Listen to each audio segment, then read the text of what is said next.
Hi guys, welcome back to this channel. In this video I will show you how to make a GIF in CapCut using your iPhone. So here in my CapCut I already have a video that I want to make into a GIF.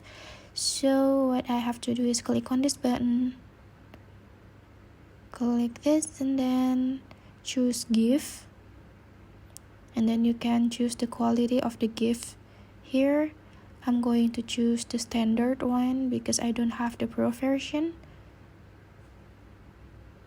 And after that, just click on export here, and it has been exported to your device.